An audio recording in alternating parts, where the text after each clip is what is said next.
It's time for Montgomery's conversational radio show. It's News and Views on News Talk 93.1 FM. To join the conversation, call 272-9228. Joey Clark. Welcome back to the program. I'm your host, Joey Clark, and it's now tradition. Every other Monday, we have Alan Mendenhall with the Heritage Foundation joining us. Alan, how are you, sir? Joey, I'm great. How are you? Life is good, though the whole first hour flew by with folks reacting to the Super Bowl halftime and Turning Point halftime show. I didn't watch either, but I don't know. Did you catch any of these things? I watched a little bit of both. I was unimpressed by either. Yeah. I think they should have retired halftime shows after Prince, in my own personal opinion. like I don't know. I find, especially like they, in particular, the Super Bowl halftime show, it was another one where it reminded me of like when The Weeknd did it. It's this made-for-TV thing, and I imagine if you're in the stadium, what am I even looking at here? Yeah, well, that was what I thought the same thing when I was watching him go through the different tunnels and seeing the different. I was like, when you're watching it from the stadium and looking down, is this impressive at all? And can you understand anything that's being said? No, but that's the nature of these things. I think the spectacle's a little played out, but in a second, I want to get to what you have out today, because I have not seen the Melania documentary, and I want to pick your brain about it. But first, let's go to what you wrote last week about the RSA, the Retirement Systems of Alabama. Now, I want to set this up in this way.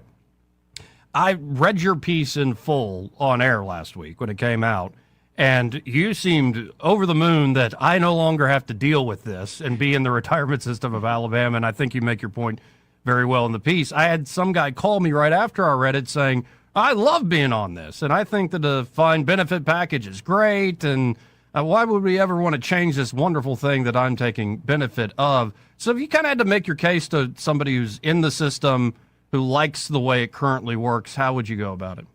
Oh, my goodness. Yeah, you're going to get an earful, but I'm happy to give you one. Okay, sure. So the Retirement Systems of Alabama, the RSA, likes to paint a rosy picture of its funding as stable. This three-legged stool where you have employee contributions, employer contributions, and investment returns. But I'm deeply skeptical of these bureaucracies. I think rather than the three-legged stool, it's more like a wobbly chair propped up by taxpayer dollars and overly optimistic assumptions. The RSA manages the teacher's retirement system, the employee's retirement system, and then some smaller funds.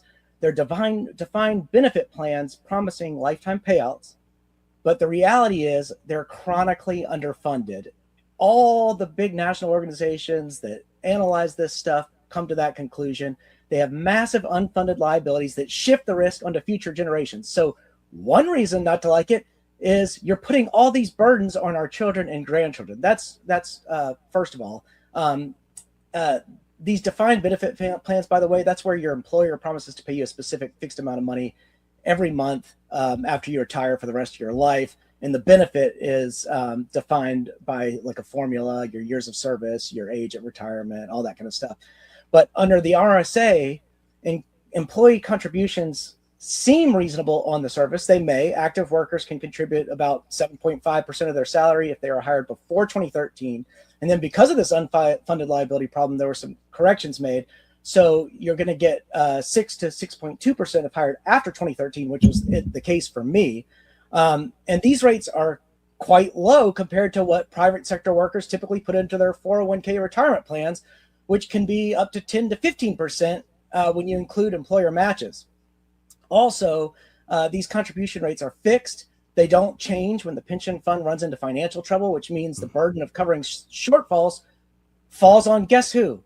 The Alabama taxpayers. So you've got all these people who aren't in the public system having to subsidize this thing that they're not even a part of. So this creates a situation where employees receive guaranteed benefits without bearing much of the financial risk if something goes wrong. And that's not fair to everybody else in the state of Alabama who isn't in public employment. Also, employer contributions are the largest immediate burden.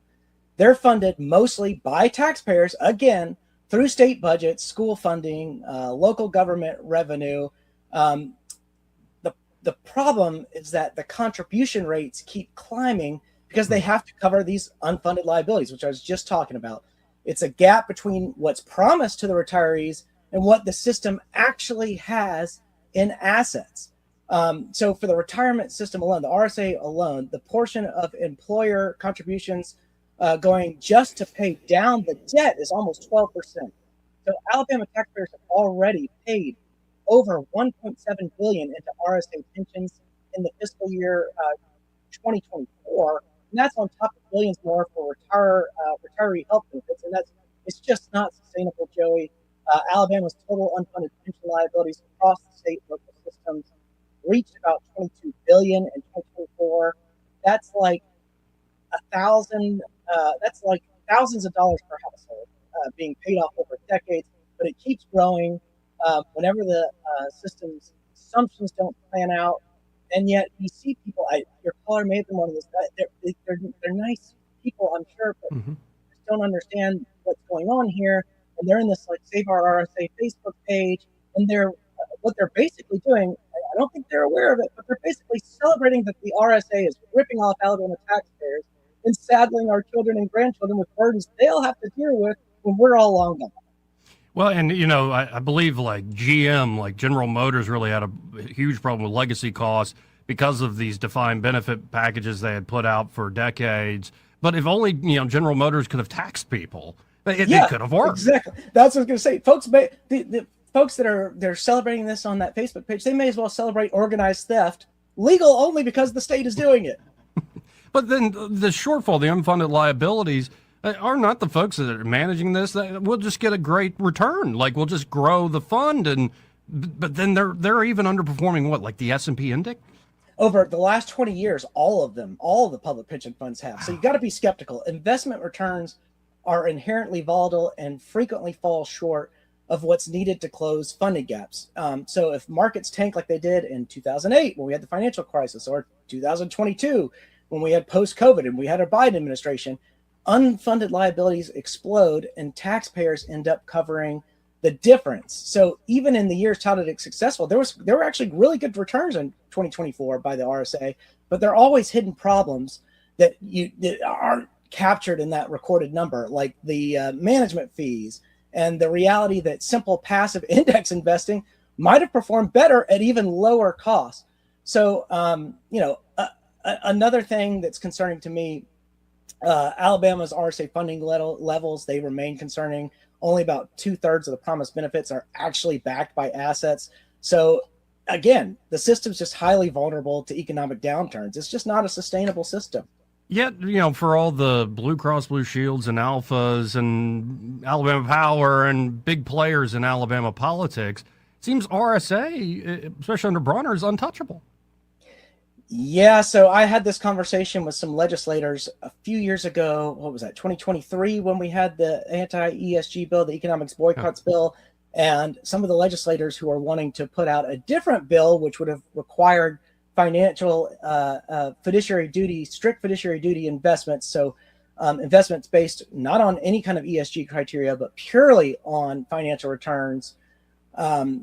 They were afraid that Bronner was going to oppose this, and they were just genuinely scared that he would kill it. And I'm thinking, gosh, Bronner's using his little newsletter rack as this propaganda outlet, and you're scared of it. It's unbelievable how he has convinced people of so many wrong ideas. He's probably the single most nefarious force in Alabama politics today. Wow. Alan Mendenhall, folks. I like what you're throwing down, Alan. Now, I want to shift back to the cultural stuff because I've not seen this Melania documentary, and I think I was reading through it a little bit. Your take is, I would say, sophisticated and very interesting on how you're understanding what Ratner and the team were trying to do and showcasing Melania as this great figure. They lean in. It's not some deep dive into like some really troubled part of her past and all this other sad crap. But like I said, I didn't see it. So for folks who didn't see it, how would you kind of describe this documentary? Okay, so this was great. I loved going to see this film. I loved the opportunity to